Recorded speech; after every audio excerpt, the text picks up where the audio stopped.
Mi alocución comenzará primeramente identificando que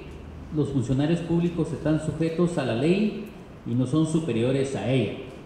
Pero previo a identificar los agravios y las violaciones que se emitieron a través del acuerdo que emitió el presidente en Consejo de Ministros, primeramente quisiera hacer una aclaración respecto al acto reclamado, puesto que al momento en que se presentó el amparo, que fue el día 7 de enero del presente año, a las 21 horas, nosotros todavía habíamos identificado como una amenaza cierta e inminente que se afectara el acuerdo de creación de la Comisión Internacional contra la Impunidad, acto que se perfeccionó al momento en el que el gobierno publicó dicho acuerdo el día siguiente, el 8 de enero,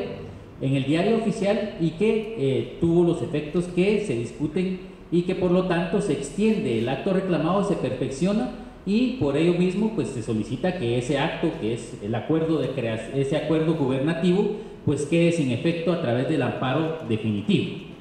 Y ese acto reclamado pues tiene efectos y agravios específicos que voy a identificar, primeramente en el hecho de que a través de ese acuerdo gubernativo, pues el presidente de la República de Guatemala y el Consejo de Ministros incumplen normas y violentan normas de derecho internacional y también normas constitucionales. Y es que ellos son sujetos a la ley y a los principios de derecho internacional, y por eso mismo ellos no pueden abusar de esa autoridad. Si bien es cierto, tienen las facultades específicas de dirigir la política exterior, según el artículo 149 de la Constitución, y también de dirigir la política exterior, según el artículo 183, inciso O, esto tiene que darse dentro del marco constitucional y dentro del marco normativo y de los principios de derecho internacional. Resulta preocupante que el presidente de la República pretenda ostentar facultades ilimitadas y que el poder se limite a una sola persona a través de un acuerdo que violenta derechos no solamente de jerarquía normativa, que como se explicaban en el paralelismo de las formas, no se cumplen con esos criterios, sino que aparte de incumplir con eso y abusar de esa autoridad, pues deja sin efecto un acuerdo en materia de derechos humanos. En este sentido, ese límite del poder está dado por el sistema de control constitucional que en ocasiones anteriores ha funcionado. Habrá que recordar la situación en 1993 en el que el presidente o expresidente Serrano Elías emitió las normas temporales de gobierno y que fueron limitadas por la misma Corte de Constitucionalidad en el expediente 225-1993, en el que efectivamente esas facultades ilimitadas y de acumular el poder en una sola persona y en un solo órgano, pues afectaron gravemente el sistema de pesos y contrapesos del gobierno o de nuestro Estado. Y en ese sentido nosotros somos un Estado republicano en el que existe una división de poderes específica y que el poder no puede ser realizado o ejecutado de forma ilimitada. Por otra parte, el otro acto reclamado que se identifica es que se violentaron principios y normas de derecho internacional. Para ello, primero hay que entender que el principio de buena fe y el principio de pacta sunt servanda lo que pretende es que los estados tengan relaciones internacionales de forma coherente y objetiva y transparente. En este sentido,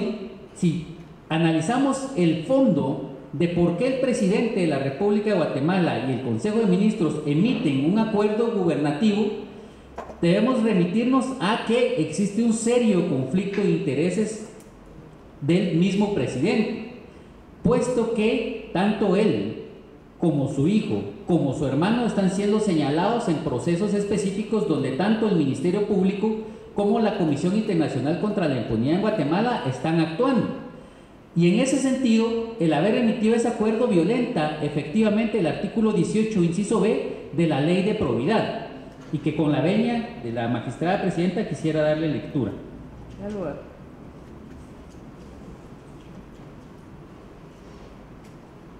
Se indica que son prohibiciones expresas contenidas en la Constitución Política de la República de Guatemala y leyes especiales a los funcionarios y empleados públicos. Les queda prohibido, inciso B, utilizar el poder que le confiere el ejercicio del cargo o empleo en las entidades del Estado, autónomas o descentralizadas, para tomar, participar o influir en la toma de decisiones en beneficio personal o de terceros. En este caso, pues al haber tomado una decisión que le beneficia personalmente y participado de esa decisión, pues se da un serio conflicto de intereses que obviamente no van con esa buena fe que se espera en los principios del derecho internacional. De hecho, sería todo lo contrario, sería una mala fe que afecta no solamente la función de la autoridad, que es el presidente de la República, que representa a todos los ciudadanos, sino que afecta efectivamente a toda la población en general, puesto que se pone en entredicho las relaciones internacionales y la buena fe que tiene el Estado. Y en este sentido, el haber actuado de mala fe hace que se violenten los principios y normas de derecho internacional. Además, hay que recordar que el acuerdo de creación de la Comisión Internacional contra la Impunidad en Guatemala es un acuerdo de derechos humanos, y por eso mismo el que se violente y atente contra ese acuerdo está atentando contra todos los derechos humanos que tenemos, y eso implica que se violenta el artículo 44 y 46 de la Constitución, puesto que los derechos humanos que se enumeran en la Constitución y las leyes no son limitados, sino que pueden ser extendidos en base a estos artículos. Y en este sentido, el principio o los derechos fundamentales de seguridad, de justicia, están siendo violentados, puesto que existen estructuras paralelas y estructuras que funcionan para capturar al Estado y afectar a sus organismos. Y en ese sentido es de especial trascendencia que ese tipo de ataques no solo afectan el sistema de justicia, sino también han afectado el sistema de justicia constitucional, puesto que han habido serias amenazas en contra misma de la Corte de Constitucionalidad debido a la defensa oficiosa de algunos grupos que han afectado esos derechos que la misma Comisión Internacional ha señalado. Entonces, en ese sentido, pues también se afectan los derechos humanos de seguridad y justicia de todos los ciudadanos y el derecho a tener una vida y una paz de todos los ciudadanos al momento de que se desarrollan en este Estado. Además, habrá que señalar que el acto reclamado violenta no solamente estos principios contenidos en las normas y en la Constitución, sino también específicamente una resolución de septiembre emitida por la Corte de Constitucionalidad en el expediente 4207-2018 y 4209-2018 también, en el que se indicaba que no se debía afectar el funcionamiento de la Comisión Internacional contra la Impunidad. Y en ese sentido es una desobediencia flagrante por parte de los funcionarios que emitieron ese acuerdo, puesto que efectivamente desobedecieron esa sentencia o esa resolución de la Corte de Constitucionalidad. Pero entonces se discute cuáles son las facultades del presidente de la República de tener ese poder ilimitado y si efectivamente tiene la Corte de Constitucionalidad competencia para conocer de esos actos, y la respuesta nos lo dan las mismas normas, puesto que el sistema de orden constitucional, el sistema de control constitucional, se desarrolla desde el artículo 268, que yo quisiera leer el artículo con la venia de la presidenta. Gracias. El artículo indica: la Corte de Constitucionalidad es un tribunal permanente de jurisdicción privativa, cuya función esencial es la defensa del orden constitucional. Actúa como tribunal colegiado con independencia de los demás organismos del Estado y ejerce funciones específicas que le asigna la Constitución y la ley de la materia. Y además el artículo 1 de la Ley de Amparo y Exhibición Personal indica que el amparo tiene por objeto, o la ley de amparo tiene por objeto desarrollar las garantías y defensas del orden constitucional y de los derechos inherentes a la persona protegidos por la Constitución Política de la República de Guatemala, las leyes y, quisiera resaltar, y los convenios internacionales ratificados por Guatemala. Además, en el artículo 8 se dice que no hay ámbito que no sea susceptible de amparo. Y además el artículo 11 de la misma ley indica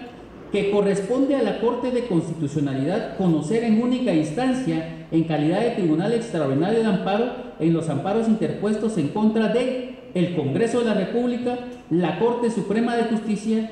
el presidente y vicepresidente de la República de Guatemala. Con ello queda claro, a partir de estas normas, que la Corte de Constitucionalidad tiene esta competencia de limitar esos abusos que se dan cuando se dan transgresiones en contra de la Constitución y de las leyes. Y en ese sentido, el haber planteado el amparo en contra del presidente y el Consejo de Ministros y en contra del Congreso por la posibilidad de que emitan algún tipo de resolución que atente contra los derechos fundamentales, pues es claro, y que la Corte debe conocer y resolver y dar la certeza jurídica que se espera. Y es por eso que, al haber señalado todos estos agravios y todas estas violaciones, nosotros solicitamos de forma respetuosa que se resuelva de forma definitiva el amparo, otorgando el amparo definitivo, y que se deje sin efecto ese acto reclamado que se ha señalado, y que se restituyan las situaciones que fueron vulneradas, específicamente el trabajo de la Comisión Internacional contra la Impunidad en la defensa de los derechos humanos de los guatemaltecos, y que también se nos restituyan nuestros derechos que fueron violentados como ciudadanos guatemaltecos, para que se continúe con la lucha contra la corrupción y que se mantenga ese principio de justicia pronta y cumplida que se espera de todos los tribunales de justicia. Muchísimas gracias.